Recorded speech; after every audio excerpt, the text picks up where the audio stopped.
su micrófono. Gracias. Pues que no sabe, bueno, no leyó. Hola, hola. Si nos hicieran favor de Pues yo no apagar los sé qué. micrófonos. Gracias. Entonces, la ansiedad nos permitió, al humano nos permitió ir evolucionando, ir enfrentando los retos y que a lo mejor pensando en aquella época primitiva, cuando el hombre se encontraba en necesidad de conseguir alimentos, pues tenía que ponerse muy, muy atento para poder enfrentar a grandes bestias y que no fueran atacados o hubiéramos sido nosotros los extintos, ¿no? Sino más bien poderse organizar y enfrentar y poder así obtener alimentos y sobrevivir a las necesidades, ¿no? O también en cambios de climas, etcétera, permite detectar que está pasando algo y empezar a buscar soluciones. Así el hombre empieza y hace un sistema muy específico de respuesta asociado con la ansiedad, que es el sistema nervioso simpático, que se activa para advertir que tenemos que responder y que es también el mismo, está muy relacionado con la respuesta del estrés, ¿no?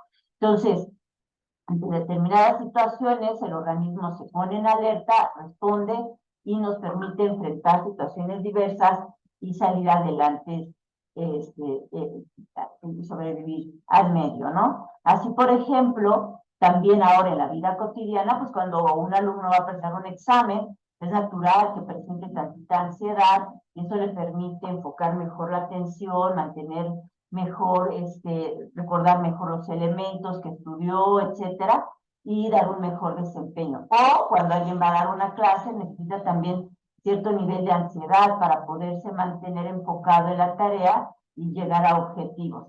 También en una actividad deportiva o cuando vamos en una calle oscura que podemos percibir que hay algún riesgo y que tenemos que estar alertas ante cualquier situación que nos ponga en peligro, pues ahí vamos a obtener ansiedad.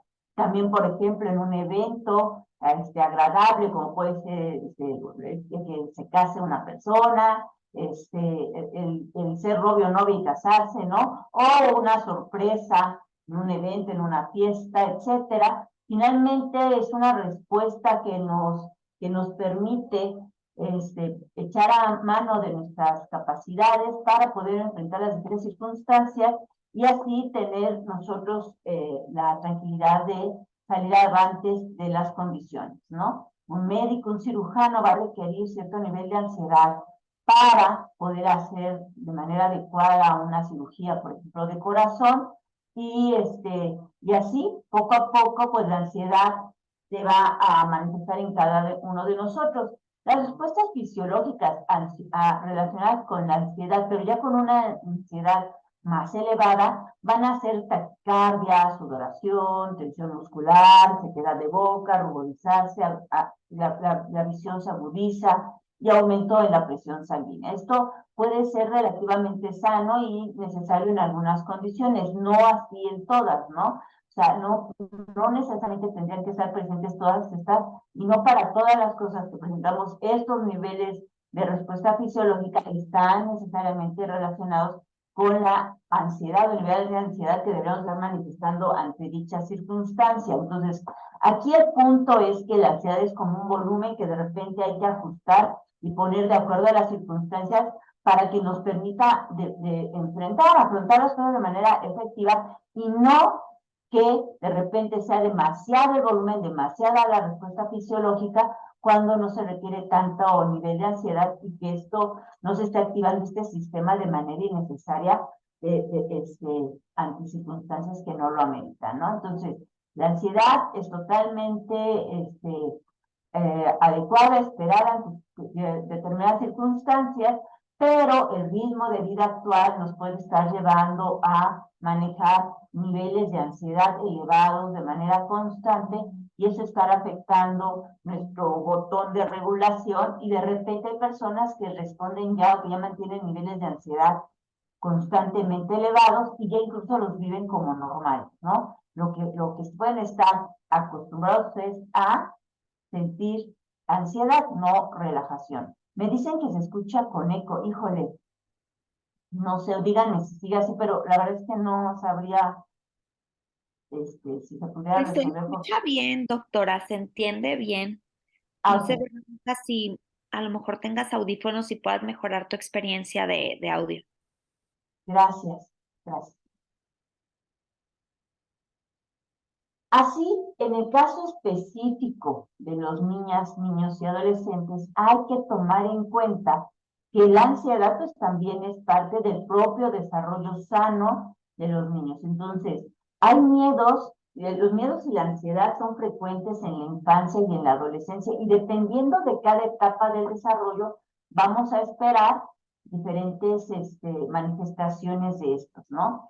Es importante diferenciar entre lo que es la ansiedad, parte del desarrollo, y lo que ya sería un estado patológico. Ya lo vamos a considerar como patología cuando es demasiado proporcionado respecto a la situación y cuando da lugar a comportamientos no adecuados que no le permiten al niño o niña adolescente adaptarse a la situación que está teniendo. Entonces, la ansiedad es una emoción muy esperada, normal en todos los humanos, y de hecho, de acuerdo a la etapa del desarrollo, vamos a presentar ansiedad en diversas circunstancias. Sin embargo, se van a ir resolviendo conforme vamos creciendo.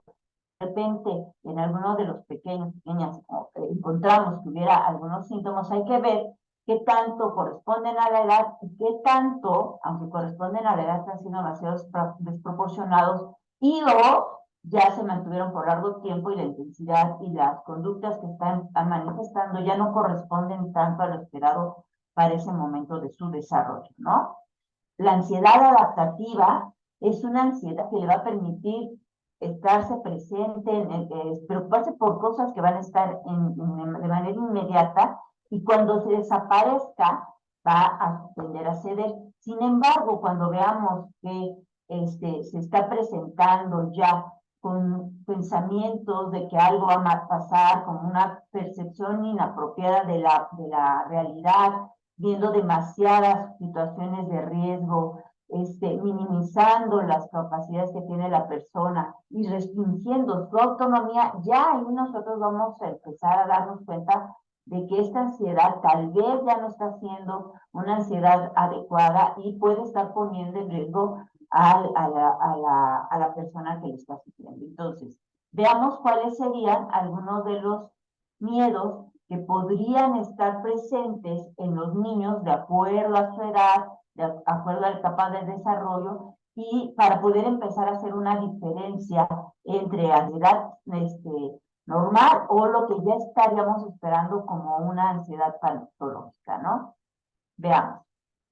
Entonces, es frecuente en los niños desde el nacimiento a los 6 meses que cuando pierden contacto físico visual con la madre o con esta persona del vínculo inmediato, puedan ellos generar o expresar miedo o llanto a través del llanto. Este es algo que se espera y que es normal y que nos habla de que es parte del desarrollo del menor. Ya de los 7 a los 8 meses, cuando de repente están con desconocidos o en situaciones nuevas, y cuando ven o se perciben que están separados de familiares cercanos, vamos a esperar que los niños puedan presentar alteraciones, llanto, irritabilidad, por la de miedo que les puede estar generando. De los 3 a los 5 años van a empezar a manifestar temores, ansiedad ante la oscuridad, ante algunos tipos de animales, ya empiezan las fantasías, el miedo a los lugares, a su cuarto oscuro, a dormir solos, a que les apaguen la luz, a que en lugares oscuros pueda suceder algo, y empiezan estas historias de miedo que salga algún fantasma debajo de la cama, etcétera. Y esto se va a mantener en este tiempo, al igual que el miedo también a la separación, lo vamos a ver más adelante, donde los pequeños ya cuando los empezamos a dejar a la escuela, tienen temor de que mamá, papá, la persona cercana se aleje de ellos y presentan resistencia a quedarse en la escuela, ¿no? Entonces ahí, todos estos son parte de lo que vamos a ir esperando. En algunos casos se puede alargar un poquito más, pero no por mucho tiempo.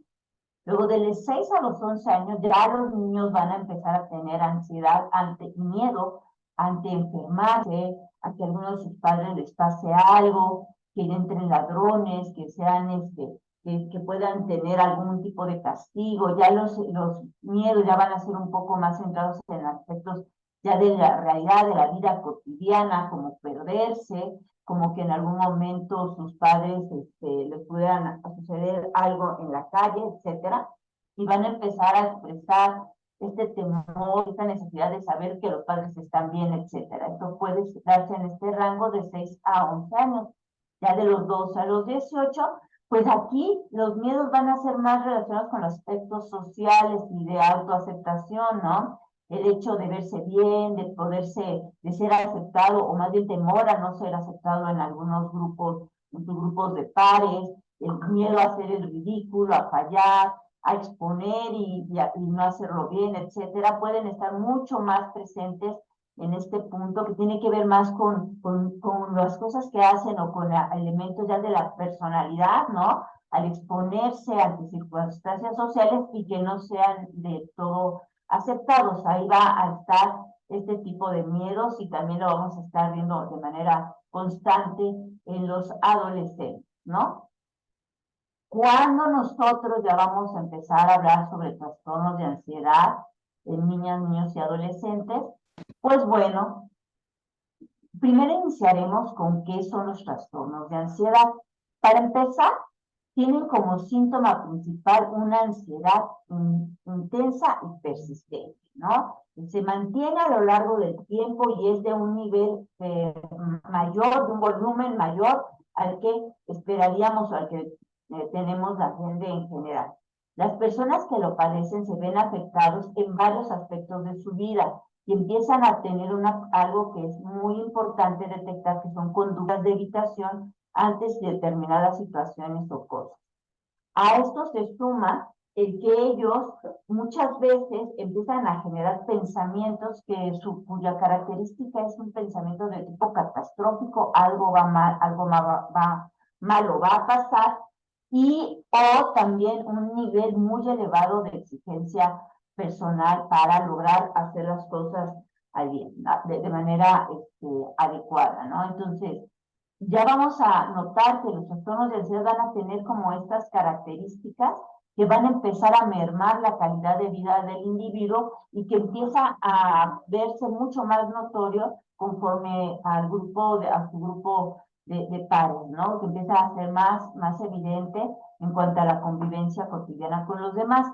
Es de suma importancia que siempre que detectemos a alguien con probable trastorno de ansiedad, nosotros podamos brindar apoyo y enviar atención lo antes posible, porque generalmente esto puede ir en incremento y se puede ir complicando el cuadro de la persona y por lo tanto hacer mucho más desgastante y una peor calidad de vida y afectación a su salud de la persona que lo está padeciendo. Entonces, mientras más pronto posible lo puedas detectar, será mucho mejor para la persona que está padeciendo. En el caso de los niños y adolescentes, se han encontrado como factores de riesgo para la salud mental, específicamente el hecho de el estilo de crianza de los padres. Y los padres suelen ser demasiado, a lo mejor tal vez demasiado sobreprotectores, pueden estar afectando el nivel de autoconfianza en el menor y eso va a generar que tengan inseguridad ante situaciones cotidianas de la vida, ¿no? Voy a poner un ejemplo: algunos padres que no permiten que sus hijos, de acuerdo a la edad que ya tengan, puedan hacer alguna actividad como, por ejemplo, limpiar la mesa, o amarrarse las agujetas, o preparar su ropa, o bañarse, o muchas actividades que conforme a la edad de los niños deben de ir adquiriendo, pero que los padres en este afán de que el niño no padezca, le proporcionan todos estos hábitos sin permitirle al niño que los desarrolle. Bueno, pues al final el niño puede estar teniendo, no tiene esta información, esta retroalimentación sobre las propias capacidades que tiene y de pronto tener inseguridad sobre qué tan capaz es o no para hacer algunas cosas y esto se empieza a mostrar con que cuando sale al medio y convive con otros niños, puede observarse más inseguro, puesto que no confía en sus propias capacidades y empezar a manifestar ansiedad ante situaciones que los niños con una crianza más democrática ya tienen dicha habilidad desarrollada y entonces se pueden sentir en desventaja y mostrar ansiedad los pequeños, y ahí empieza un primer punto que puede empezar a sumar para un trastorno de ansiedad. O sea, la inseguridad de un estilo de crianza sobreprotector y o al revés, un estilo de crianza más bien hacia el castigo, más hacia la autoridad, el autoritario, en donde los padres exigen mucho, no permiten el error, están constantemente cuestionando a los menores, indicándoles que den más, o forzándolos, diciendo tú puedes más, tienes que, estas expectativas de los padres hacia el perfeccionismo, que empiezan a permear en el menor en un nivel de exigencia elevado, no permitirse equivocarse, porque de ahí empiezan a hacer una conexión como que de ahí depende tu valía con personas, y ante el medio, pues todo el tiempo están hiperalertas, tratando de dar lo mejor de sí para ser aceptados y valorados en lo cotidiano. Son como algunos factores que pueden estar ahí y que hay que tener en cuenta, no nada más en cuanto a la ansiedad, sino en cuanto a la salud mental en general, ¿no? Pero el estilo de crianza es un punto muy importante para valorar como factores de riesgo. Luego, otro, padres ansiosos. Se han hecho investigaciones viendo que papás que tienden a la ansiedad y que enseñan, modelan a los hijos esta forma de expresión emocional y tienden a la ansiedad, pero también más por un aspecto de que los niños lo tienen como ejemplo, como forma de vida, el exigirse, el preocuparse demasiado por las cosas, el estar todo el tiempo activos y presionados, lo empiezan a ver como un estilo de vida que hacen normal para ellos y que empiezan a repetir los niños, niñas y adolescentes, y bueno, pues puede empezar a ser otro factor de riesgo en cuanto a los trastornos de ansiedad. Por otro lado, también niños ya con características de ser introvertidos, ¿no? Ya como un perfil ya más personal, como un rasgo más personal, ser autocríticos, constantemente estarse juzgando y estar exigiéndose y esperando más de sí mismo, y que les cuesta trabajo esta parte de aceptar la información del exterior en cuanto a validación, porque para ellos pues es muy importante cumplir sus propias expectativas y sus propias demandas, ¿no?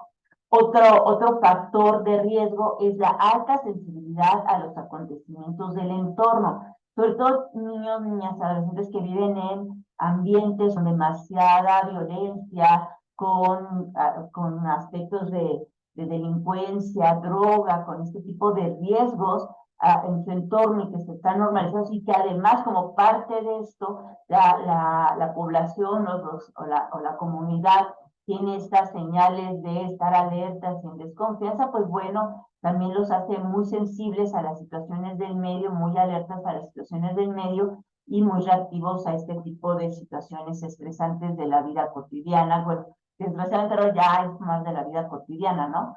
Pero que al final los tiene hiperalertas y que van afectando su nivel de respuesta ante situaciones de estrés en lo cotidiano. Luego, una tendencia a preocuparse demasiado. O sea, me preocupo por no preocuparme incluso, ¿no? Estar totalmente la mente alerta y pendiente de las cosas que tienen que hacer. Una característica de la ansiedad es que el pensamiento va más hacia el futuro, hacia cosas que pueden pasar, y esta preocupación hacia el futuro se caracteriza por el pensamiento catastrófico. Todo va a salir mal, no van a poder, si algo sucede que no estaban esperando y entonces ya no logran tal objetivo, etcétera, ¿no? Entonces, el pensamiento tiende hacia el futuro, pero de una manera negativa, y están constantemente preocupados por fallar, por el temor a fallar, por el temor a no hacer las cosas bien. También individuos que tengan poca tolerancia a la frustración.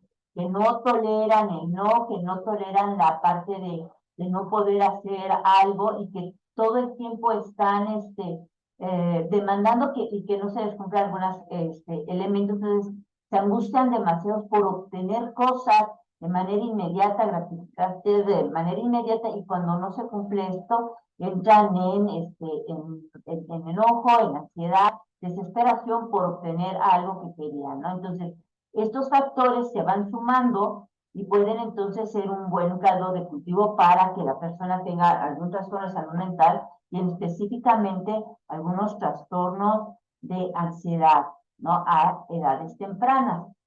Los niños suelen ser, por característica, hipercríticos.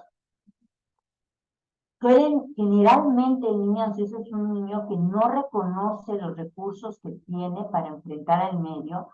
Suelen tener pensamientos soliloquios de manera negativa: soy torpe, no puedo, me voy a equivocar, los demás van a pensar mal de mí, etcétera. Ven muy grande los peligros, mucho más allá de lo racional, como que algo tremendo va a pasar, pero además su mente suele hacer esta conjugación peligrosa de vas a reprobar el examen y en tu casa te van a regañar, y pum, ahí se corta, y vas a reprobar el año escolar, ¿no? Y ahí se corta el pensamiento, y a partir de este pensamiento puede desencadenar una serie de pensamientos alternos de tipo negativo que incrementan el malestar emocional. Sin embargo, cuando uno les pregunta al respecto de, a ver, bueno, y si pasara esto, ¿qué puedes hacer? ¿Qué soluciones hay? Bueno, ahí ya les cuesta trabajo encontrar las soluciones. O sea, el tipo de pensamiento es como que se centra en lo negativo, ahí corta, pero no les permite ir hacia las soluciones, a cómo. Entonces, una parte importante aquí es empezarles a ayudar a que den más que preocuparse, se puedan ocupar y qué pueden hacer para enfrentar los retos que se están imaginando y cuáles herramientas son las que tienen para que Pues se llegó para que puedan ellos enfrentar las adversidades del medio, ¿no? Entonces, también sobre su desempeño, sobre sí mismos, hay expectativas negativas, no consideran que sean capaces, o cuando uno les pide, bueno, ¿qué otra situación puede pasar? Suelen ver la mala y la peor. Les cuesta mucho trabajo abrirse a posibilidades, a ver las cosas desde el lado positivo. ¿Qué pasaría? ¿Qué sería lo mejor que podría pasar si ahora que hagas el examen? ¿Qué puede ser? Porque una vez que puedes, sí puedes tal vez sacar menos de 5, pero ¿qué otras posibilidades hay? ¿Qué podría pasar si de repente pasas el examen, ¿no? Si pasas de este, ¿sabes qué es lo mejor que puede pasar, ¿no? Y esta parte de la flexibilidad cognitiva para ellos suele ser algo muy complicado. Ahí hay que ayudarles mucho a que se flexibilicen. También suelen tener muchos temores a ser lastimados, a ser heridos, a que les pase algo, ya tanto físicamente, generalmente tiene que ver con la salud, miedo a enfermarse, miedo a que estén, o a que personas cercanas a ellos les pase algo y ellos queden desmayos. Muchos de los niños pueden estar experimentando miedo a que algún ser fallezca y qué va a ser de ellos, quién los va a cuidar, quién va a ver por ellos, pero les cuesta mucho trabajo hablar, externar estos temores por miedo a que sean víctimas de burlas o desacreditaciones, ¿no? Cuando en realidad en su mente, para su mente es algo real que puede suceder y una incertidumbre clara para ellos. Hay que ayudarles a irlo resolviendo. Entonces, los diferentes trastornos de ansiedad que vamos a encontrar van a ser los trastornos. Voy a empezar por las fobias, que puede ser, que son miedos a situaciones específicas, como por ejemplo la agorafobia, que es el miedo a lugares abiertos, ¿no? En la calle, etcétera, ¿no? Hay otras que pueden ser fobias sociales, que son miedo a hablar en público, a estar rodeado con gente, a exponer algún tema dentro de la clase. También hay algunas fobias que ya son las específicas, como la aracnofobia, que es miedo a las arañas, o la fobia escolar, que se puede estar presentando ya cuando no se resuelve adecuadamente muchas veces esta parte del ingreso a la escuela. Si no se resuelve, puede estarse complicando con una fobia escolar. O se ha visto que la fobia escolar se puede estar presentando cuando están haciendo cambios, muchas veces de primaria a secundaria, ahí se está presentando o de secundaria ahora a preparatoria. Se ha visto mucho después de la pandemia, mucho más marcado, que pueden estar presentando fobia por el miedo a fallar, por el miedo a no ser aceptados, por el miedo a no poder con el reto al que se van a enfrentar. También está el trastorno de ansiedad, que puede ser el trastorno, que ya como tal es el trastorno de ansiedad generalizada, que es una ansiedad que está permanente a lo largo del día, en un nivel elevado, todo el tiempo, y que la persona puede estarla viendo como parte de su forma de ser, como normal, así es, ¿no? Y bueno, muchas veces se puede después o de manera repentina presentar lo que es el ataque de pánico, que es un nivel de ansiedad muy elevado que surge de manera súbita y cuya intensidad puede llegar a la persona a confundirla con algún problema cardíaco, con algún problema de algunos de los sistemas del cuerpo, pensando que tenga alguna complicación como cáncer o algo, por la intensidad y las características de los síntomas, cuando en realidad, a partir de descartar enfermedades, se puede llegar a la conclusión de que tiene que ver más con un ataque de pánico por niveles elevados de ansiedad, ¿sale? Y finalmente, el trastorno de ansiedad por separación de la infancia, que es cuando los menores pueden tener temor a alejarse de los seres queridos o quedarse solos en casa porque algo malo les puede pasar. Vamos a ver cada uno de estos, empezando por este último que vimos, el trastorno de ansiedad por separación, que tiene como característica que es ya en niños que ya están de 6 años en adelante, no se esperaría. Recordemos que de acuerdo a las etapas del desarrollo, en niños menores, pues sí va a ser normal y es esperado que cuando no ven a mamá, papá o algún cuidador primario, pues se sientan angustiados, ¿no? Es parte del propio desarrollo, pero ya a los 6 años, y dependiendo de algunos criterios clínicos como son la duración y la intensidad de los síntomas, podemos ya hablar que ya es un trastorno de ansiedad por separación, en donde el niño tiene temor excesivo y recurrente a estar lejos del hogar, de los seres queridos, y esto le impide estarse desarrollando de manera normal en las áreas de su vida. Tiene una preocupación constante y permanente de que a su padre o algún ser querido tenga alguna enfermedad o les pase algún desastre, que del camino del trabajo a casa les pasen algo y entonces ya no lleguen, etcétera. E insistentemente están queriendo que se estén reportando los padres para que ellos sepan que están en buenas condiciones. También hay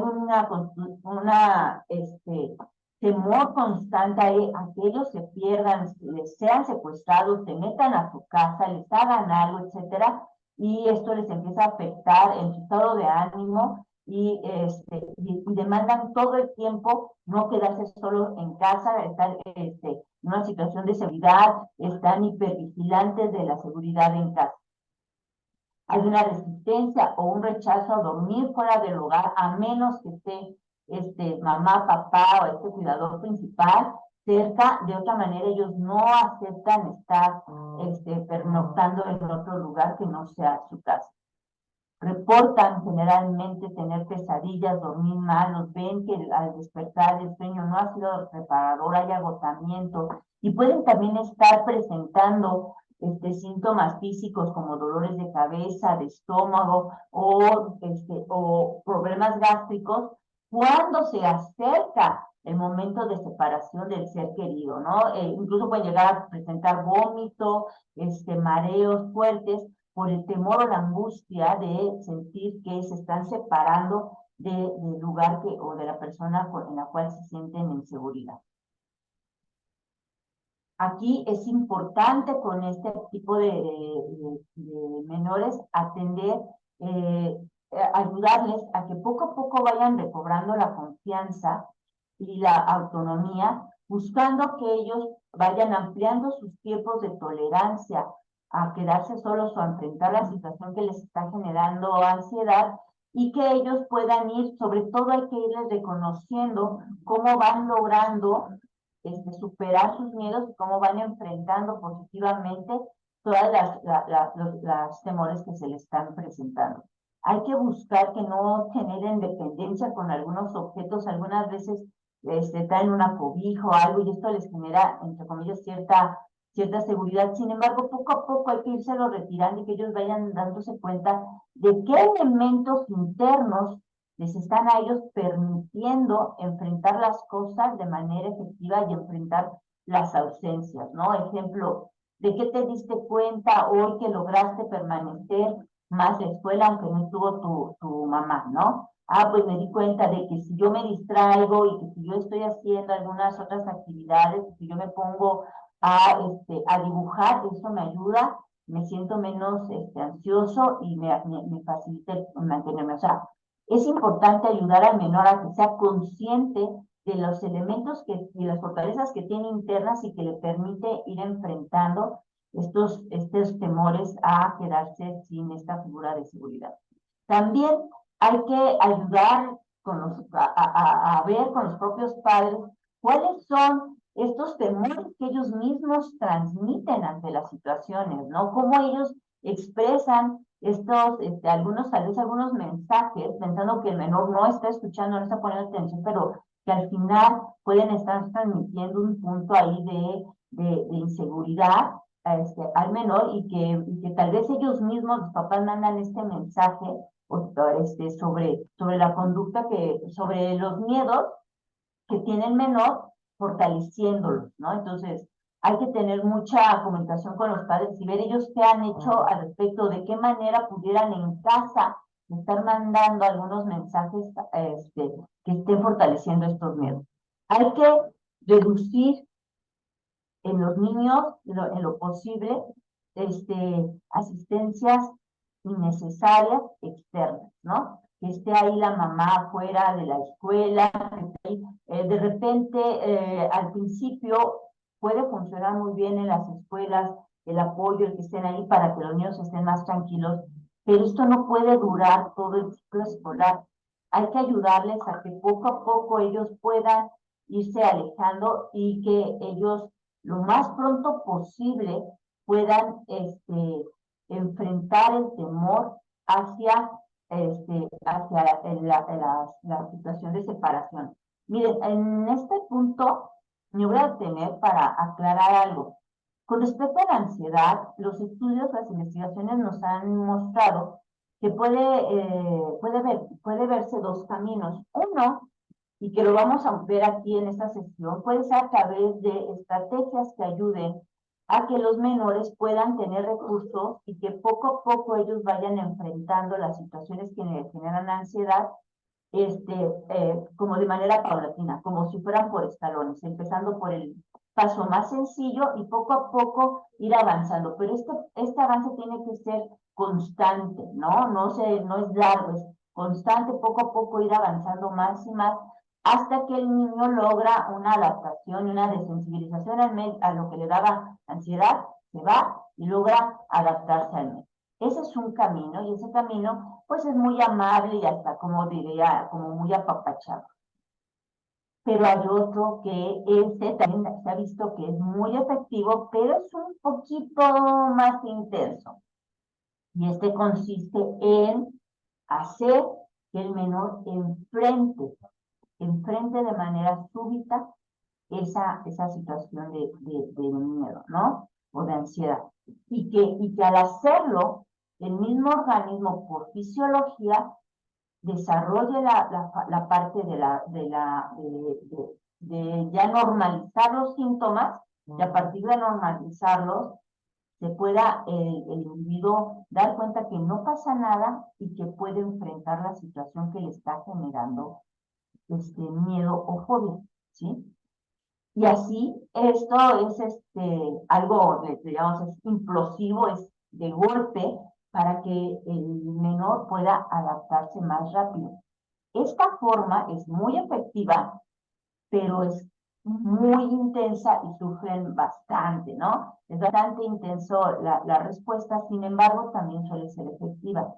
Hay que tener aquí criterios de cómo hacerlo y qué hacerlo, y generalmente este tipo de formas de trabajo los debe de llevar dirigiendo alguien que sea experto en el manejo de la salud mental, ¿no? Un especialista, psiquiatra, psicólogo, que tenga esta formación y que pueda ayudar al menor a irlo enfrentando.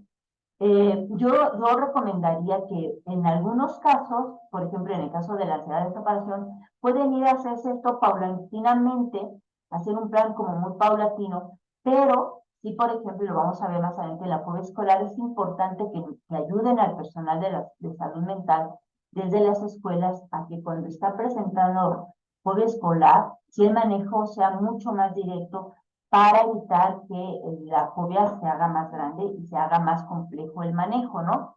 Aquí en la ansiedad de separación sí podemos ir como por pasos, pero constante hacia la parte de la separación, pero en la fobia escolar sí se recomendaría un poco más directo. Lo vamos a ver en un momento más, ¿no?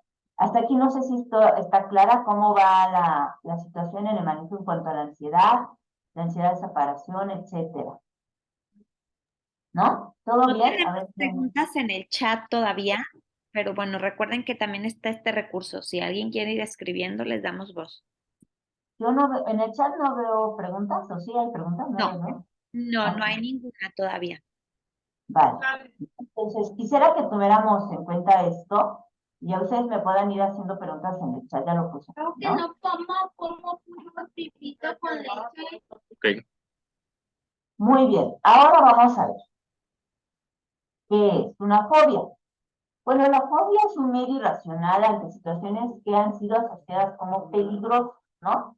Y esta relación no es necesariamente lógica. Ejemplo, hay personas que pueden tener fobia a los agujeros en las paredes, porque hicieron una asociación de que tal vez adentro del agujero hay araña, ¿no?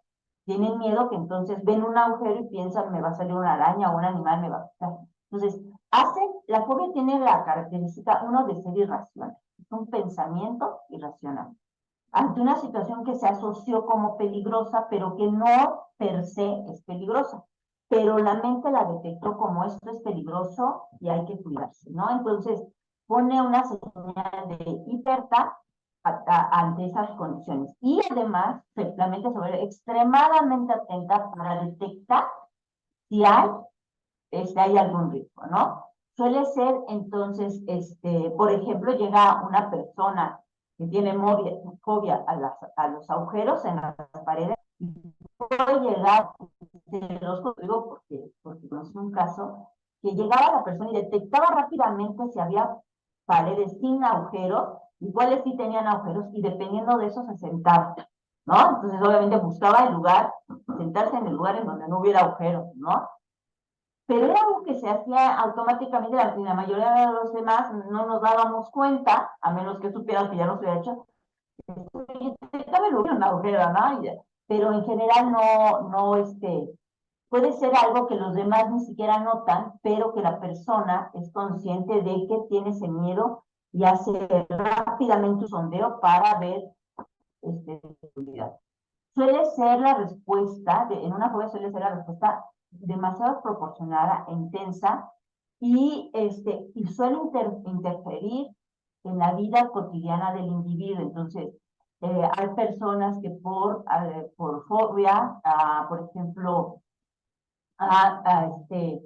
fobia a las arañas, puede ser que no entra en algún, por ejemplo, en algún zoológico, o sea, no, porque ahí va a haber arañas, ¿no? Y decide que no lo hace, aunque le afecta, aunque sea necesario, que incluso puede darse cuenta que de alguna forma es irracional su pensamiento, evita a toda costa enfrentarse a esa situación, ¿no? Y bueno, hay muchos tipos de fobia.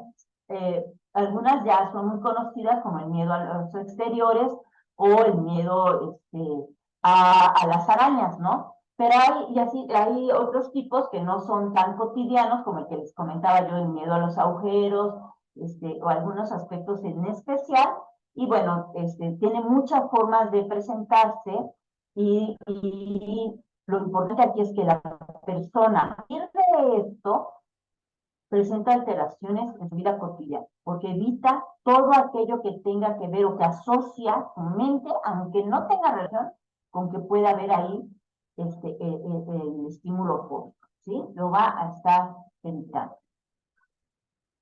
Así también bueno, hasta aquí, perdón tantito, es que me brinqué esto. Así, en la fobia escolar, el menor tiene un miedo irracional a ir a la escuela y puede haberlo asociado o no con algo que haya sucedido en la escuela, ¿sí? Pero, o sea, puede mentalmente justificarnos, pero no por eso deja de ser algo irracional. El punto es que este miedo es tan intenso que le impide adaptarse y asistir a clases de manera cotidiana, ¿no? A partir del COVID se incrementó mucho este tipo de fobia en los chicos, y muchos de ellos, y seguramente ustedes podrán tener casos en donde ellos preferían tener las sesiones en línea, aunque ya todos los demás compañeros estaban en clase, ¿no?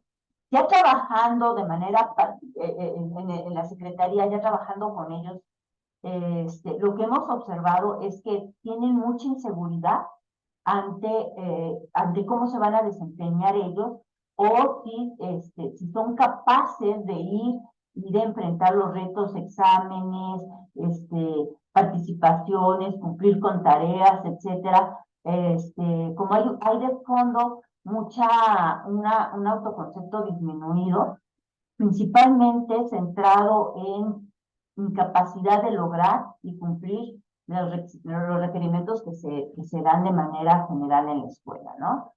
Entonces, aquí es donde yo les comentaba hace un momento que en la fobia escolar, la exposición debe de ser pasiva, debe de ser, como está en la imagen, sí o sí, ayudar al alumno que le está pasando, que le está padeciendo, a enfrentar el miedo a la escuela, ¿no? Tiene que ser implosivo la atención, tienen que asistir, y hay que hablar con ellos antes sobre que el hecho de que no asistan a la escuela, más que un beneficio, está haciendo un daño, porque conforme ellos dejan de asistir a la escuela, en la mente se va alimentando el miedo a la escuela, y entonces este miedo cada vez se hace más intenso, más difícil de vencer. Pero cuando el alumno enfrenta esto, el malestar muy probablemente, ya se ha visto en investigaciones, va a crecer, y la intensidad y los síntomas van a ser más intensos, pero después, por estarse exponiendo al estímulo fóbico, en este caso la escuela, va a empezar a decrecer, y poco a poco va a totalmente a ser anulado, a desaparecer. Entonces, esta estrategia, que es una técnica muy de golpe e implosiva, suele dar muy buenos resultados, pero hay que explicar tanto a los padres como a los niños o a los menores que, uno, qué es la ansiedad, cuáles son las manifestaciones, la importancia de enfrentar el miedo a asistir a la escuela. Hay que psicoeducar a los padres, quién de ellos expresa o cómo ellos manifiestan su propio temor a que el niño se ponga ansioso antes de ir a la escuela, porque muchas veces van ellos con los papás, y uno de los papás empieza a mostrar ansiedad porque ya se va a poner, ya va a empezar, ya no va a querer, ahorita va a gritar, y los propios padres se empiezan a angustiar de pensar que el menor pueda presentar la fobia, y entonces los niños lo que observan es que mamá o papá ya están ansiosos, entonces de por sí tienen ellos el miedo, pues se les refuerza con el mensaje del papá. Esto incrementa la respuesta fóbica, y entonces se hace mucho más difícil. Entonces, cuando detectamos cuál es el papá que puede estar de repente no mostrándose sereno, seguro, ante la asistencia a la escuela, cuando detectamos cuál es ese papel, pues hay que pedirle que uno, si es posible, se retire y ayude a alguien que mantenga mayor calma. Y dos, cómo manejar la ansiedad de ellos mismos, los padres, en general con los hijos, para que esto no se incremente y ayude a enfrentar la fobia escolar del menor. Entonces, se da esta psicoeducación a la par de que se les explica que el hecho de que el niño se enfrente de manera abrupta al aspecto, al estímulo fóbico, va a hacer que la intensidad y el malestar crezcan súbitamente, pero que eso es normal, que no se espanten, no crean que no crean que nos equivocamos, que no crean que dieron ustedes mal una indicación. Es normal que suba, ¿no? Pero aunque suba, aunque llore, aunque vomite, aunque se maree, que pase a la escuela, que entre y que lo enfrente para que el niño empiece a evitar y a romper ese miedo a la escuela. En algunas ocasiones, en algunos casos, puede hacerse también a la par, tal vez en lugar de que sea tan implosivo, puede hacerse poco a poco por aproximaciones, por escalones, que vaya acercando cada vez más a la escuela. Pero quiero decir con esto, no que se queda fuera de la escuela, sino que entra a la escuela y a lo mejor no entra al salón, pero se queda abajo, ¿sí? Que entra a la escuela, pero ya después se acerca ya afuera del salón, está escuchando desde afuera. Que entra a la escuela y a lo mejor ya no está escuchando desde afuera, entra al salón y a lo mejor la mamá está al lado, y luego la mamá se sale. Puede hacerse, sí, en algunas ocasiones, ya que si se considera pertinente y de acuerdo al caso. Sin embargo, lo que más se ha recomendado es que sea de manera abrupta y rápida, y mientras más pronto se detecta y se hace esta intervención, el malestar no es tan intenso, la respuesta no es tan intensa y rápidamente el organismo suele adaptarse. Versus, contrario a cuando de repente se les ha permitido no ir a la escuela, ya se quedaron en casa, luego queremos que regrese a la escuela. En ese lapso ya la ansiedad se hizo mucho más intensa, la respuesta fisiológica va a ser más intensa y nos va a costar mucho más trabajo que logren ingresar, ¿no? Y va a sufrirlo más el paciente y la familia porque pues el malestar es mayor. Pero al final la única forma de vencer la fobia escolar es yendo a la escuela y enfrentando, ¿no? Con acompañamiento, con apoyo, dándoles a ellos esta parte de que ellos puedan ver que tienen la capacidad de hacerlo, a lo mejor con apoyo de pares que les puedan ir ejemplificando y ayudando cómo ir haciendo esta parte de irse adaptando a la escuela, buscando situaciones placenteras en la propia escuela, como pequeños logros, como mira, ya hiciste un nuevo amigo, ya estás ahora estás en la clase de música y te salió muy bien la clase, o sea, como empezar a buscar estas partes de actividades placenteras, ayudándoles, enseñándoles técnicas de relajación para que durante el tiempo que están en clase puedan estar haciendo uso de ellas, reconociendo y que se den cuenta cuáles son esas conductas adaptativas que les permitió enfrentar la situación. Si se ponen mal, si tienen un berrinche, no hacer caso a ese momento, dejar que pase, dejarlos en un lugar seguro, permitir que pase, pero en cuanto se calme ya está más adaptado, reconocerles y festejarles que están haciendo un gran esfuerzo, que si en el caso de aquellos papás que de repente ya no lo llevaron, ¿no? Es importante, a la escuela, o sea, les refuerzan el miedo a la escuela, es importante que quede claro que no puede haber privilegios de no asistir a la escuela. No puede ser que el menor, por ejemplo, no fue a la escuela, pero se queda viendo la tele, está en Facebook, está en las redes sociales.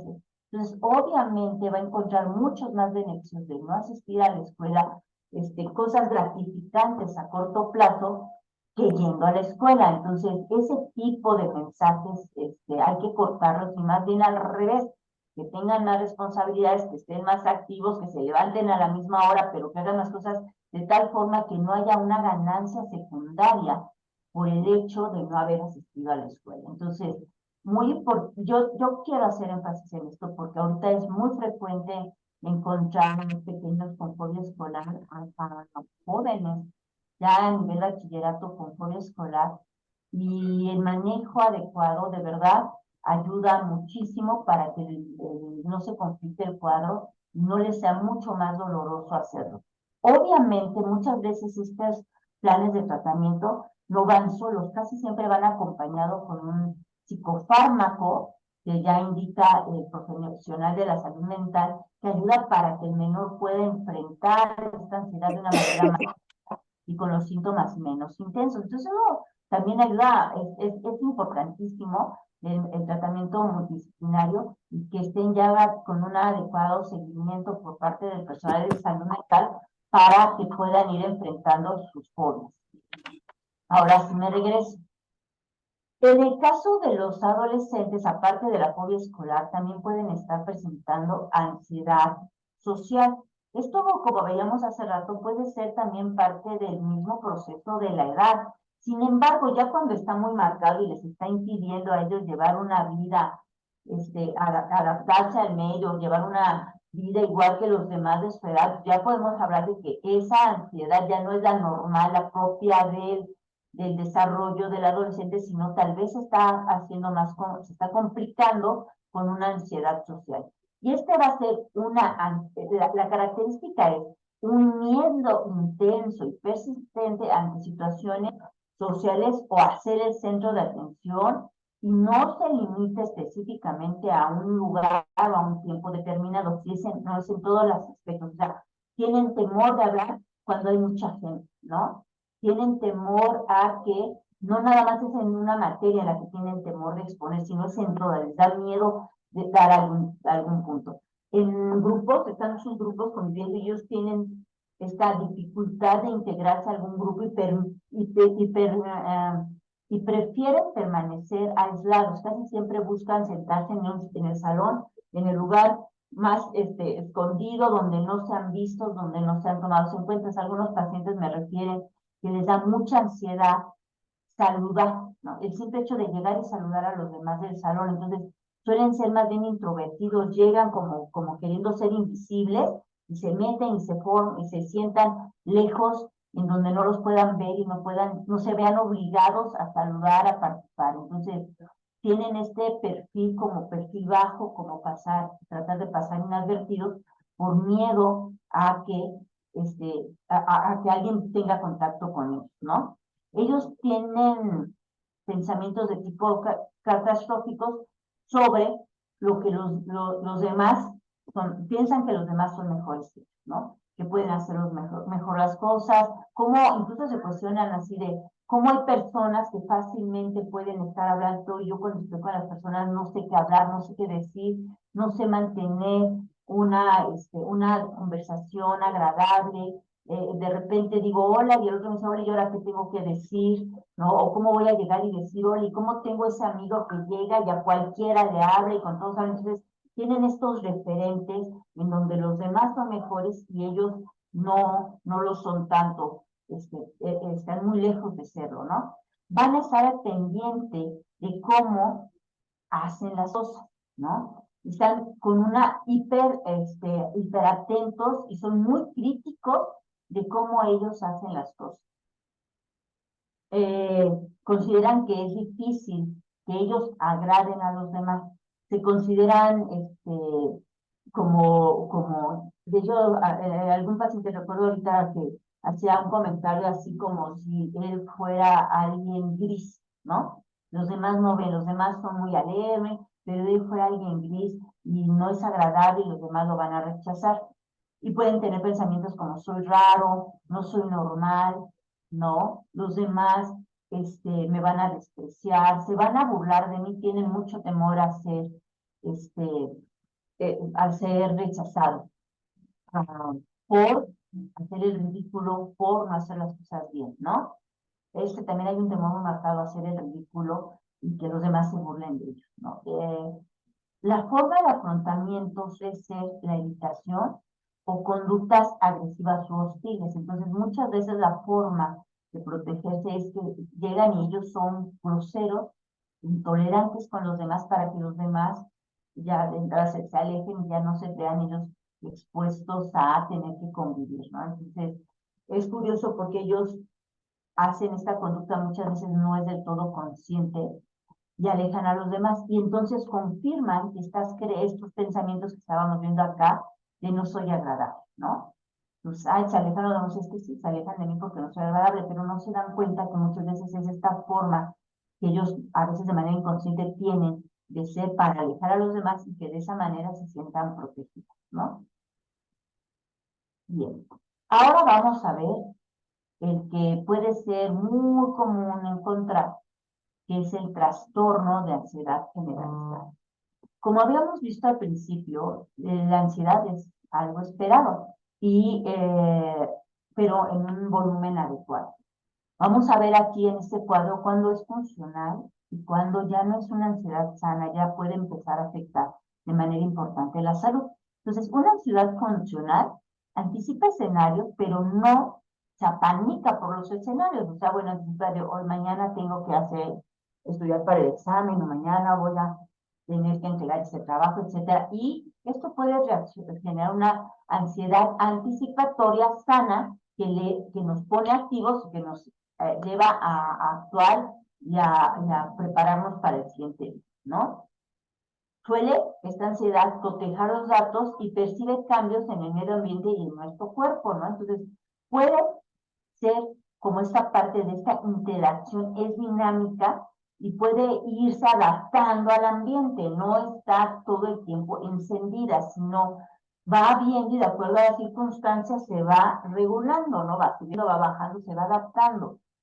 Se sirve de la imaginación y del juicio crítico. Bueno, si va a pasar esto, ¿qué voy a hacer?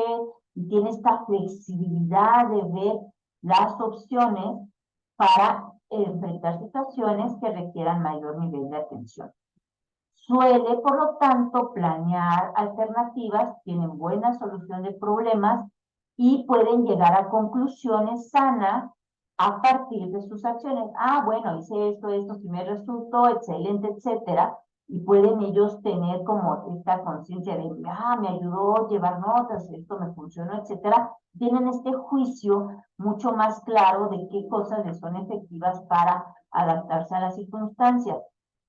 Y por lo tanto, llevan un mejor control de las situaciones. Y aunque pueden planificar acciones para enfrentar las situaciones que vengan y poder tener esta parte de la solución de problemas, suele en esta parte de la planificación tener esta retroalimentación sana de efectividad, de pros y contras, pero no sesgado hacia lo negativo, sino a reconocer sus elementos positivos y funcionales y aprender de las experiencias para saber en un futuro qué pueden ellos mejorar. Entonces, una ansiedad funcional nos permite aprender, adaptarnos, tomar un aprendizaje y tener la capacidad de en un futuro poder incluso hacer una mejora en cuanto a las situaciones que se enfrentan en la vida cotidiana.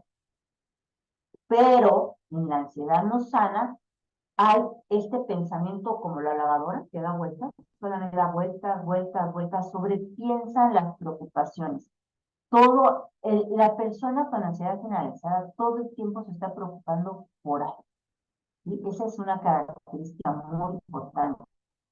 Tienden a ver todo negativo, un pensamiento catastrófico, y es muy difícil hacerles ver que no todo es malo, ¿no? Que no todo es totalmente negro, que las cosas se pueden ver en muchos colores y no de manera polarizada.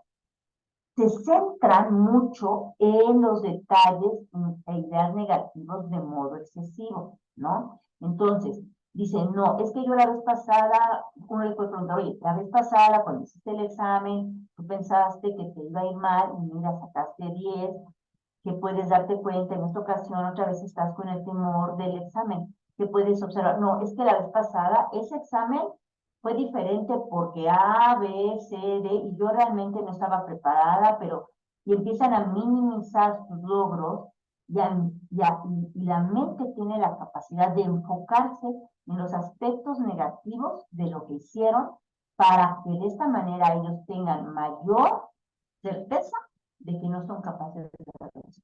¿Me explico? O sea, ellos mismos alimentan su inseguridad diciéndose cosas negativas sobre cómo hacen ellos, cómo han tenido experiencias anteriores y no han logrado salir adelante y anulan toda evidencia que les pueda demostrar que son capaces de enfrentar las cosas o que ya han pasado por eso y que pueden hacer otra vez. Tienen este sesgo hacia lo negativo y centrarse en el fracaso, llegando incluso a un embotamiento mental. Les cuesta mucho trabajo salir y ellos mismos pueden percibirse como embotados, como en modo zombie, ya, ahí, su mente todo el tiempo atrapado en un problema que no existe, en una preocupación que está maximizada, desbordada, sintiéndose ellos impotentes y con la mente ya embotada, ya sin estar abriendo las posibilidades y a enfrentar las cosas de una manera más efectiva. Entonces, imagínense a alguien que puede estar todo el día preocupándose por todo, con niveles elevados, y que cuando se ve sometida a situaciones de mayor demanda de ansiedad, aparte del nivel ya que traen elevado, sube y tiene que subir y se mantiene y están totalmente embotados, así todo el tiempo, todo el tiempo. El desgaste es impresionante. El desgaste no nada más cognitivo, no nada más el desgaste emocional, sino el desgaste a nivel del cuerpo, porque sabemos que mente y cuerpo están unidos. Y entonces puede haber dolores musculares, cansancio, agotamiento, el sueño no es reparador, hay alteraciones en el apetito, como el cuerpo está gastando todo el tiempo energía, pues dice, oye, necesito carbohidratos, necesito azúcares para mantener el ritmo, porque estamos gastando mucha energía todo el tiempo. Entonces a las personas las vamos a ver con mucha necesidad de comer, pero sobre todo alimentos no sanos, ¿no? Porque el cuerpo les llama al crunch, ¿no? A los alimentos que son como más masticables, y que además tengan más carga calórica, digo, para que agarre bien, ¿no? Y tengan mayor esta sensación de energía, porque, como ustedes bien saben, cuando nosotros comemos, disminuye un poco la ansiedad porque viene el sistema nervioso parasimpático a actuar, pues, para que haga digestión y para entrar en el proceso de digestión.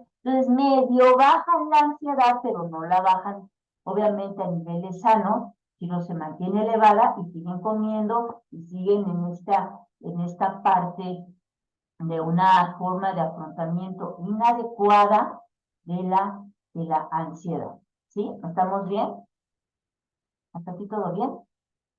¿Qué pasa acá? Porque Apagué tu video, doctora, porque se cortaba un poquito. Ok, ¿aquí me oyen bien? Sí, mucho. Muy bien. Excelente. ¿Tienen alguna duda hasta aquí? Me parece muy bien explicado. Muchas gracias, mucho ejemplo. Ok, gracias. Vale. Entonces ahí va. En la ansiedad generalizada va a haber algunos de los siguientes síntomas físicos. Va a haber una inquietud o impaciencia. La persona se va a estar moviendo las extremidades constantemente. Puede ser incluso que tenga... Exacto, gracias, Verónica. Tú eres mi porra número 1 siempre. Morderse las uñas es un síntoma de ansiedad. Pues sí, la onicofagia puede ser, está asociada con la ansiedad, aunque también ya se ve también como un hábito, como que hay que también romper, pero morderse las uñas, tronarse los dedos, ¿no? No necesariamente no es exclusivo o no esperaríamos nada más ese síntoma, sino como que son varios, ¿no? La fatiga también, el estar cansados constantemente, una dificultad para concentrarse, o sea, les acabas de dar una instrucción y no la cacharon porque están pensando en 20,000 cosas por este embotamiento mental que les digo. Les cuesta mucho trabajo hacer espacio para un pensamiento más, entonces de repente les dan alguna indicación, algo les cuesta trabajo concentrarse o mantener la mente en blanco, pueden estar irritables, pueden mostrar o referir tensión muscular, irritabilidad, tensión muscular, sobre todo en los hombros, en los maceteros, es muy común allí que ellos refieran dolores, que están también friccionando los dientes al dormir sobre todo, por esa tensión o esta ansiedad que traen, alteraciones en el sueño, como pesadillas, pueden mostrar temblores, sudoración o oleadas de calor. Y bueno, estos y algunos otros síntomas más que es importante que si los están presentando, conoces a alguien, vaya a ser valorado, porque como les decía, esto no para hasta que no se atiende, ¿no? Esto puede irse complicando el cuadro y es importante atenderlo lo antes posible por expertos de la salud mental, ¿no? Ahora vamos a ver el siguiente, un escalón muy peligroso en cuanto a la ansiedad. Bueno, esto ya se manda solo. Vamos a ver, es los ataques de pánico, ¿sí?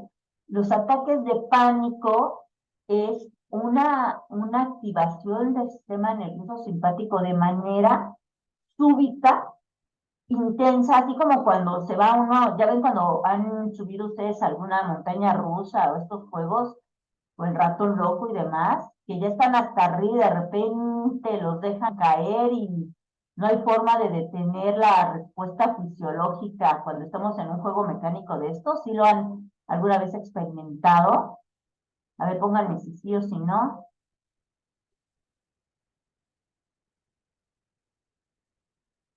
Hola, hola, ¿sí me escuchan? ¿Sí siguen ahí? ¿Sí sigo en línea? Ok, Dani, gracias. Ok, sí lo han sentido, que es esta activación del sistema nervioso simpático de golpe, o sea, sin piedad, sube la respuesta y el grito, y a veces de manera natural gritamos y todo, ¿no? O nos paralizamos, sí, es súper mal decir flat, sí, una vez me subí, no lo vuelvo a hacer, me arrepiento, no es cierto.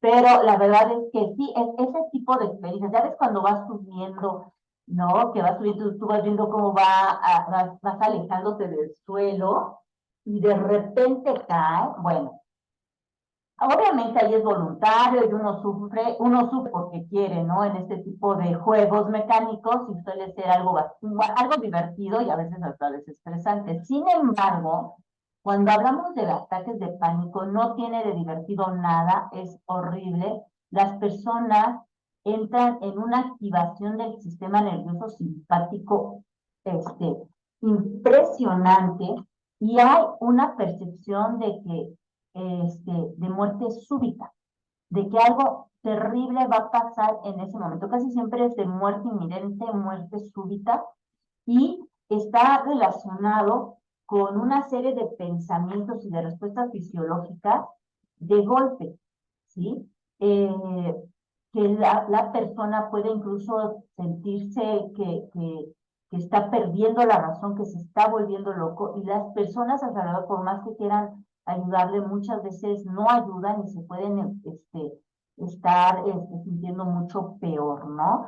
Al sentir estas sensaciones. ¿Como cuáles son estas sensaciones? Pues taquicardia, sequedad de boca, pero la boca incluso acartonada, sudoración, dolor de cabeza, mareo, tensión muscular, ganas intensas de salir corriendo hacia algún lugar donde, como huir de ese espacio, ¿sí? Ok, muy bien. Todos estos y otros más pueden presentarse en un mismo instante y tenemos que estar muy atentos. Yo enseguida te respondo a esto, ¿no? A esto, Verónica, pero fíjense,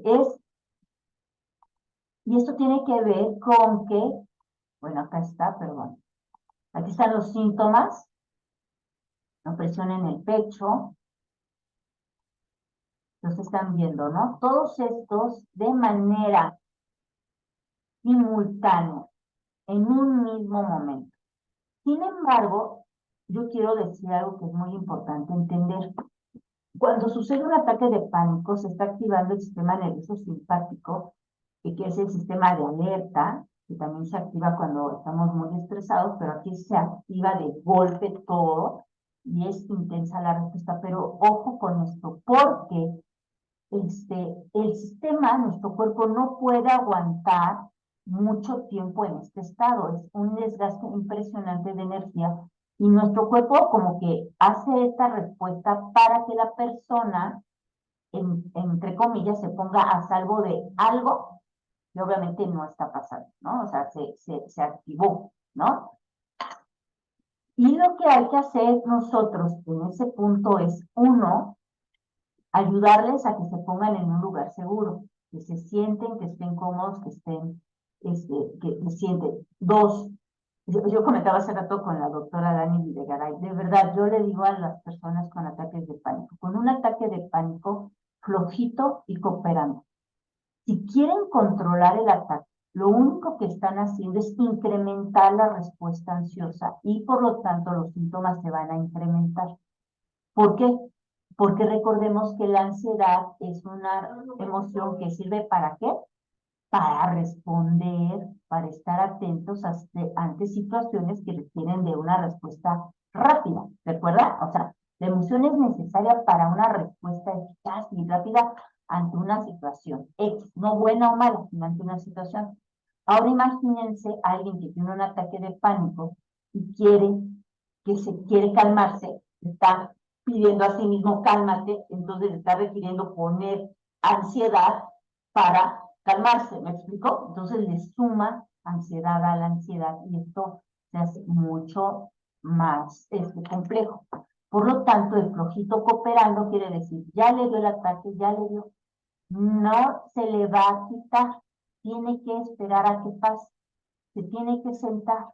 A veces ayuda para la parte de la ventilación y que la parte del equilibrio de dióxido de carbono y oxígeno, ayuda a que respiren sobre una bolsa de papel, esas de papel respiren, como las que dan en los aviones, si alguna vez alguien ha visto. Entonces respiran, inflan la bolsa y todo, su misma respiración, y eso ayuda a que el sistema empiece a buscar ese equilibrio para una regulación del oxígeno al cuerpo, ¿no? Entonces, ayuda a respirar en una bolsa de papel en lo que va pasando al ataque de pánico, pero que se centren, que no traten de controlarlo, nada más que acepten, más bien es la aceptación, ya les dio, ya se sientan, ya se esperan a que pase, ¿no?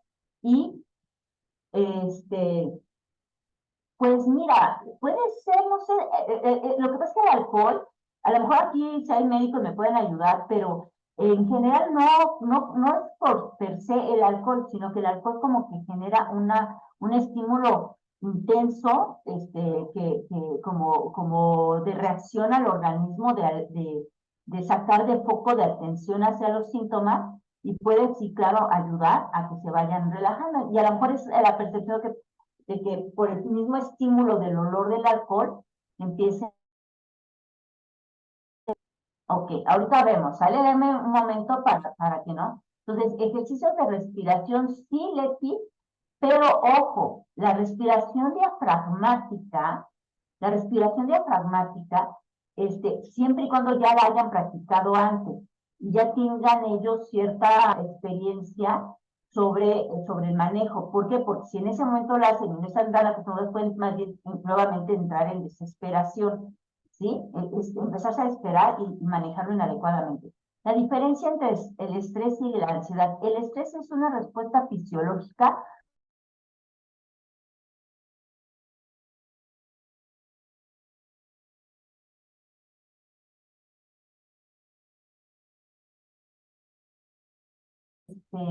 anda con fallas, yo creo. Gracias. Perdón, parece que es que me cambié de consultorio y acá con esta manera la señal como era. Pero bueno, al final, el estrés es una respuesta fisiológica del cuerpo que está relacionada con el equilibrio, el equilibrio del organismo, ¿no? Entonces, cuando se percibe un desequilibrio, se va a manifestar en el estrés, ¿no? Entonces, si tenemos hambre, se va a activar el sistema nervioso, la respuesta del estrés, ¿no? La respuesta fisiológica del estrés que tiene que ver con el sistema nervioso simpático. Si tenemos alguna preocupación, porque ya también vemos que hay un estrés psicológico, pues se activa la misma respuesta porque así está acostumbrado y así aprendió el cuerpo a responder, ¿no? Entonces, es una respuesta fisiológica del humano que busca el equilibrio, ¿no? Tanto psíquico como físico, cuando tenemos hambre, cuando de repente estamos a lo mejor en una situación en la cual tenemos que enfrentar alguna lucha, alguna situación de que esté en riesgo nuestra vida, pues se va a activar, ¿no? La respuesta de estrés. Pero se acompaña la respuesta, el cuerpo usa tiene el mismo sistema con respecto a la ansiedad, es el sistema nervioso simpático, el que también se activa con la ansiedad, y ya vimos, la ansiedad es más bien una emoción que resulta de la necesidad del hombre de responder ante circunstancias para adaptarse, ¿no? Entonces, yo tengo que hacer un examen, si tengo que estudiar, y entonces necesito un poco más de atención, un poco más de concentración, de memoria y todo, para poder dar una buena respuesta en mi examen y va a subir tantito la ansiedad. Tengo que hacer una cirugía de corazón, necesito estar más atento, necesito que mis funciones psíquicas estén más, mentales estén más óptimas, pues requiere un poco de ansiedad para tener un mejor control de mi desempeño y no poner en riesgo la vida de mi paciente, por ejemplo, ¿no? Entonces, esta ansiedad nos permite hacer y ejecutar las cosas de manera efectiva.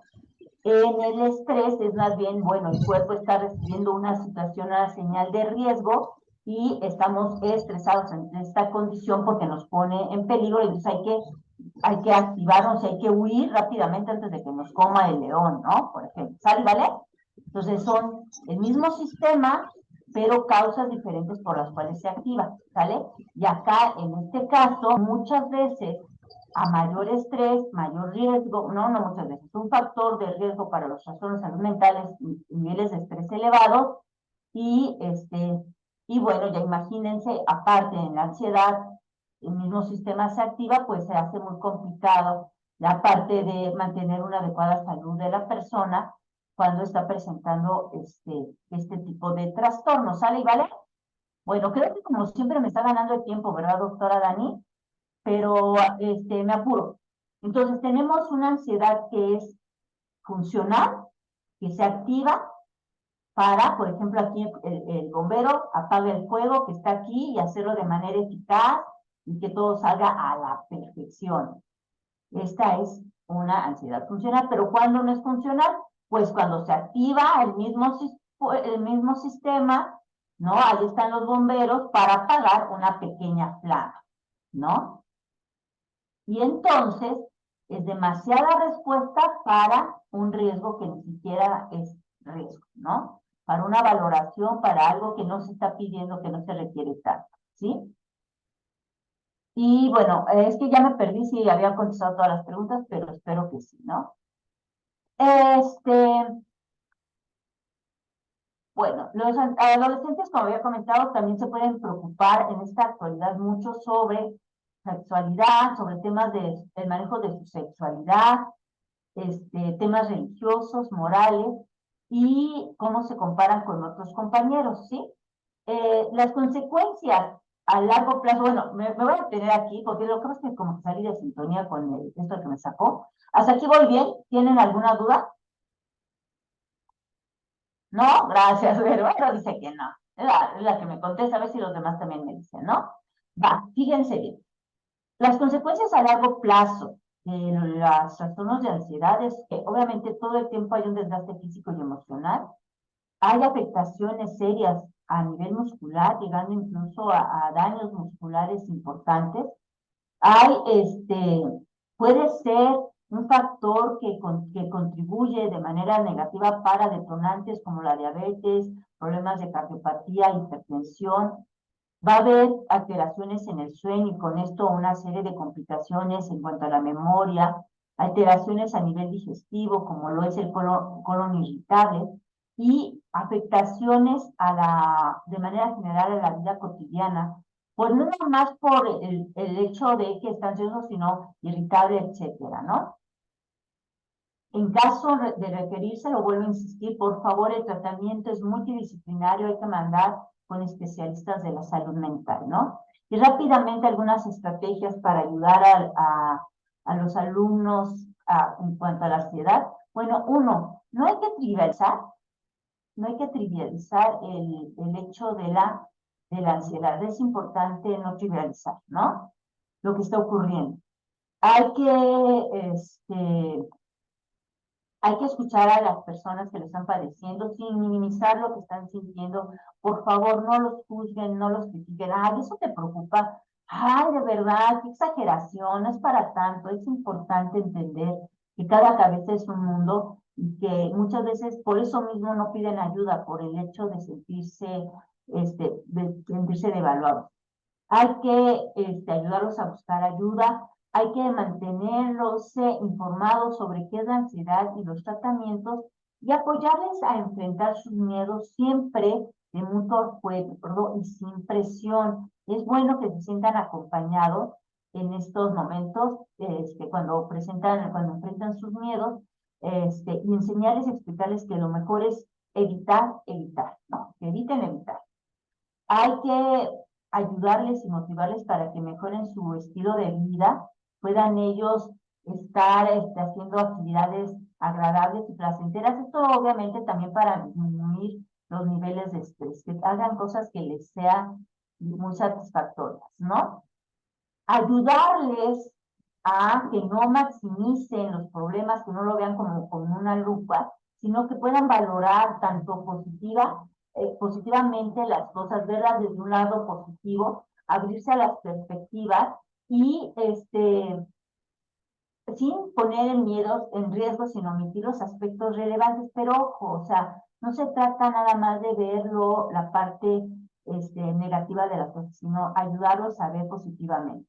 Evitar la maximización de los riesgos y también ayudarles a que puedan ver los recursos con los que cuentan, ¿no? Las técnicas de solución de problemas ayudan bastante para este tipo para el manejo del estrés y de la ansiedad. Aquí está una que ya Verónica ya se la sabe de memoria, es la del uso del semáforo, en donde pueda la persona que está padeciendo ansiedad poner alto cada vez que está presentando ansiedad elevada, se detenga como en un semáforo a pensar cuál es el problema que le está preocupando, cuál es el problema, cuáles son las soluciones que puede tener al respecto. Y aquí, haciendo un ejercicio de flexibilidad cognitiva, que piense en al menos 5 soluciones diferentes. Y después, ¿qué es lo que puede hacer? ¿Cuál de las soluciones le puede ayudar más? Viendo pros y contras de las soluciones y llevarlo a práctica. Y como habíamos visto hace rato, una vez que lo active y que haga las soluciones, pues ver los resultados, analizar los resultados y quedarse con los aspectos positivos de la experiencia y bueno, qué cosas puede mejorar en otro momento. También podemos hacer con ellos una técnica que es la técnica del buen cazador, que es ayudarles a que ellos piensen cuál es su pensamiento del miedo. Y a partir de ahí, pensar qué tan seguro del 1 al 10 tiene él de certeza de que ese miedo que tiene a que pase lo peor pueda suceder. ¿Qué es realmente lo peor que podría pasar? ¿Y qué cosas podrían pasar que no sean ni buenas ni malas? ¿Hay algo más que podría pasar? O sea, a lo mejor nada más está centrándose en lo negativo, pero a lo mejor pasan cosas que ni son ni buenas ni malas, a lo mejor ni pasa nada, ¿no? ¿Qué es lo mejor que podría pasar? Si ustedes observan, en este diálogo lo que se está buscando es que puedan irse a los extremos, desde el extremo negativo, lo peor que puede pasar, luego al medio, lo que es ni malo ni menos, luego hacia lo positivo. Y aquí lo que está haciendo es una flexibilidad de un lado al otro, ver el problema, analizarlo. Y después, ya que puede tener este panorama, decir, bueno, ¿cuál es el pensamiento que vamos a darle a este miedo? ¿Qué le podemos decir al miedo? bueno, tal vez sí es probable que no pases el examen, pero a lo mejor, como en otras ocasiones, pues, no lo pasas con 10, pero lo pasas con 8, 7, etcétera. Y bueno, a lo mejor en último de los casos, lo que puede ser es que, si es necesario, pues tendrás que estudiar un poco más y ya a participar y buscar de qué forma mejorar tu calificación, pero no es lo peor que va a pasar necesariamente, ¿no? O sea, este diálogo, ayudarlos a que ellos construyan este diálogo funcional a partir de este pensamiento que les ayude para tener este recurso más realista ante la situación para enfrentar el miedo de manera más óptima. ¿Sale, vale? No sé, esta técnica, la de solución de problemas, Angélica. Sí, esa, por favor. Esta, ustedes lo pueden imprimir. Ustedes van a tener, yo siempre les paso las diapositivas con las coordinadoras. Ustedes lo imprimen, se lo das. Y entonces le pides que, como si fuera un semáforo, cuando tenga un problema se detenga y se ponga su mente en alto, alto, detente ya, detén tu mente. ¿Cuál es el problema? Ya que te clarifica bien el problema, ahora hay que planificar cuál es la solución, pero que piense al menos 5 soluciones, ¿sale? 5 diferentes, porque acuérdate que la mente ansiosa piensa en la mala y en la peor. Pues queremos que nos dé 5. Y una vez que nos dio 5 diferentes, si tú le puedes ayudar, ustedes le pueden ayudar porque acuérdense que es una mente rígida, hay que ayudarle con alternativas y soluciones reales para que pueda ver el parámetro más amplio. Después, bueno, ahora, ¿cuál puedes usar? ¿Qué te puede ayudar?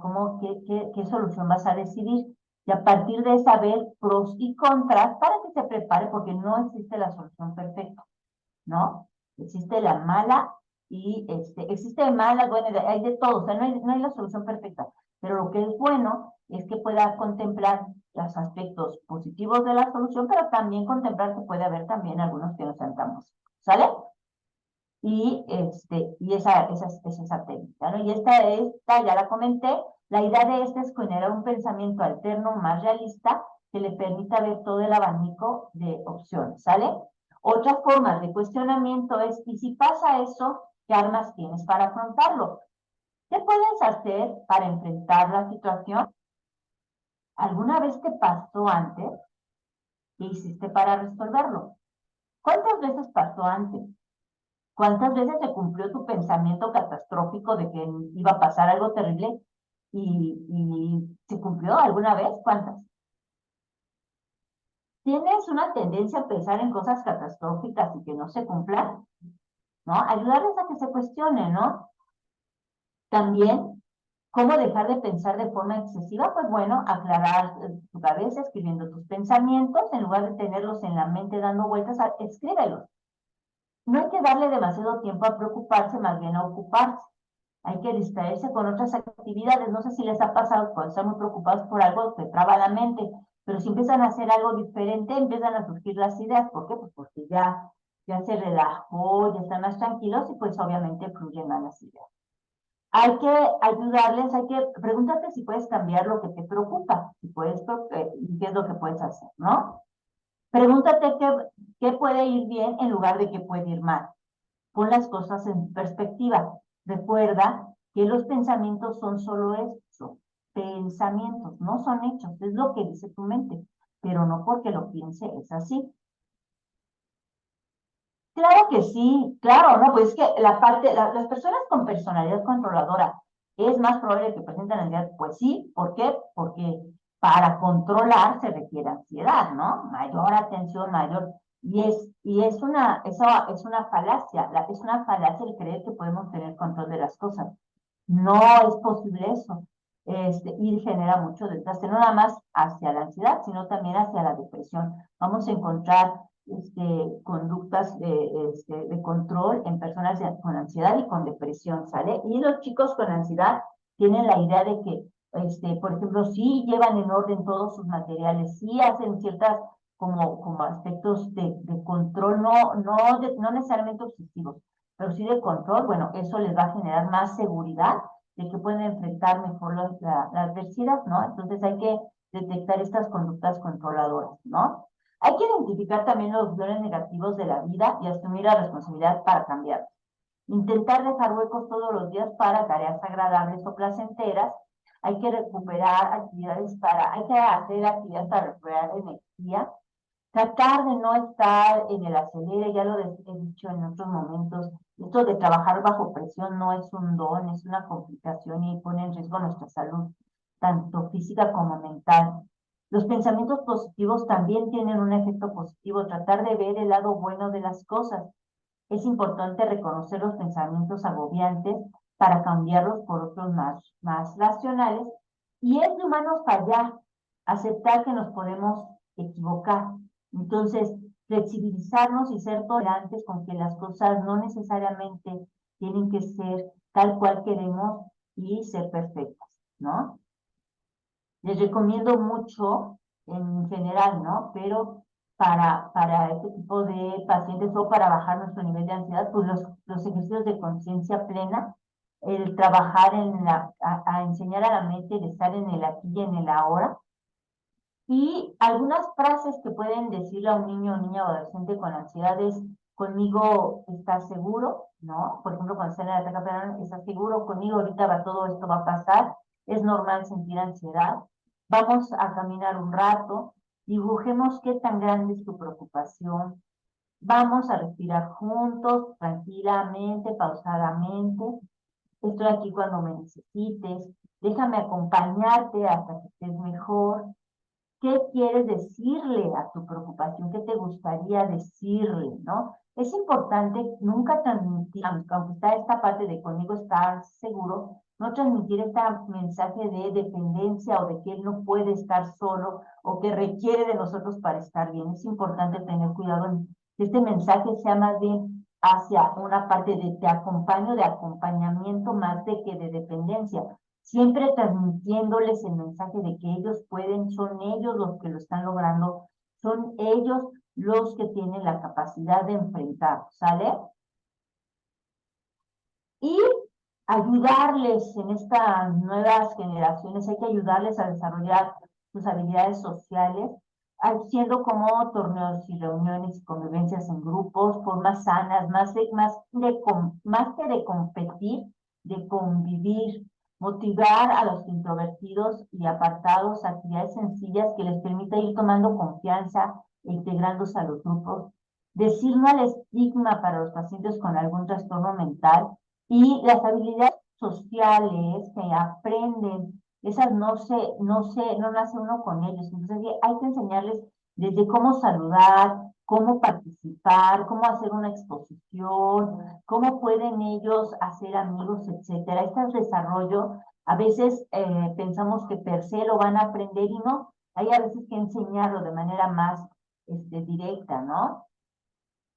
Y cambiar nuestro discurso en el aula. ¿Qué puede ayudarnos a bajar el nivel de exigencia de nosotros y los alumnos? ¿Qué es lo que tenemos que hacer para bajar ese nivel de exigencia? ¿Cómo hacer del aula un espacio de aprendizaje cooperativo, no competitivo? Yo les dejaría también para pensar de qué manera se pueden abrir espacios para una gestión eficiente de las emociones dentro del aula. ¿De qué manera podemos ayudar a los alumnos a no valorarse solo por sus logros académicos y sociales?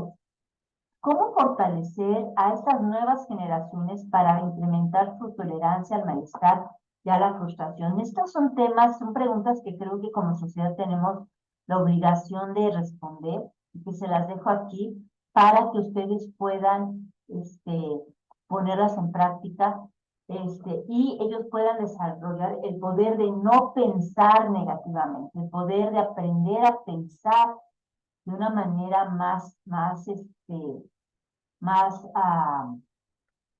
adaptativa, ¿no? Entonces, los 10 ejercicios para una vida sana son tomar 2 litros de agua, té, comer 4 frutas al día, tener 5 comidas, escuchar 5 canciones que te inspiren al día, darte 5 minutos de risa, 8 horas de sueño, 9 páginas de un buen libro que te agrade, darte 10 minutos de reflexión, pero una reflexión no crítica, no que te juzgue, sino una reflexión desde la aceptación, desde el agradecimiento a lo que has vivido y aprendido. Y de esta manera tener una mejor calidad de vida y una mejor salud tanto física como mental, ¿no? ¿Tienen alguna duda al respecto? ¿Alguna duda, queja, comentario? Muchas de estas estrategias que comenté ahorita no nada más aplican para la salud en cuanto a la ansiedad, sino en general, ¿no? Entonces pueden ustedes empezar por ustedes mismos y ya después hacia los demás. Ay, gracias, te agradezco mucho, con muchísimo gusto, Antonio y Angélica. Muchísimas gracias. ¿Tienen alguna duda? ¿Quisieran externar alguna inquietud, duda al respecto? Bueno, miren, aquí les dejo las ligas de Consama para si requieren de repente saber cuál es la unidad que está más cerca de ustedes, ¿no? Y también la línea de la vida que ya saben, ante situaciones de riesgo, no hay que, por favor, nunca hay que minimizar estas llamadas de auxilio y aquí está la línea de la vida para ponerse en contacto. También algunos materiales, algunos libros que utilicé para esta sesión. Y algunos libros, porque la vez pasada, ¿verdad, Erika? Me dijeron que para padres, pues bueno, estos son los que puedo comentar para padres, ¿no? Que son como más de trabajo, más, ¿no? Y miren, criar a un niño ansioso, es bien importante trabajar el estilo de crianza con los papás. No es un tema menor, ¿eh? Hay que atender. Bueno, pues por mi parte ha sido todo. Agradezco mucho la invitación nuevamente al equipo de la doctora. Y pues, muchísimas gracias.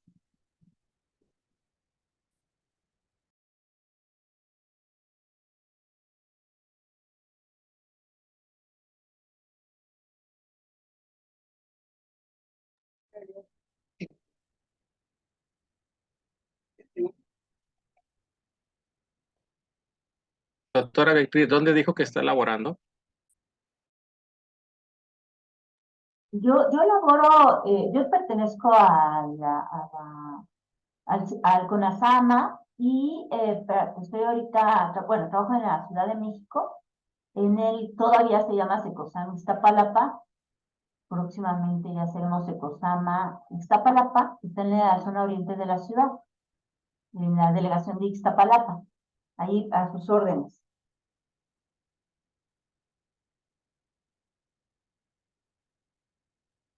Bueno, pues muchísimas gracias, doctora Betty. La verdad es que como siempre es una delicia poder escucharte tan clarito como nos estás explicando. Y bueno, pues gracias también por tu generosidad al compartir material. Te mandamos un abrazo muy fuerte.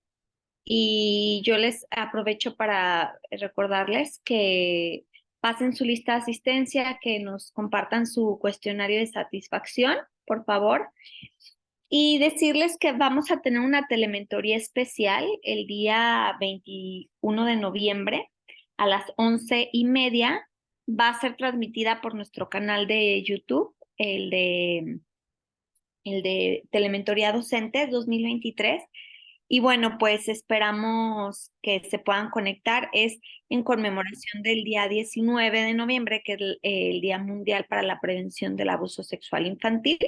Pero bueno, la estaremos transmitiendo el 21 de noviembre, 11:30 de la mañana. Y como saben, se queda grabada. Así que si no la pueden ver en ese momento, pues la pueden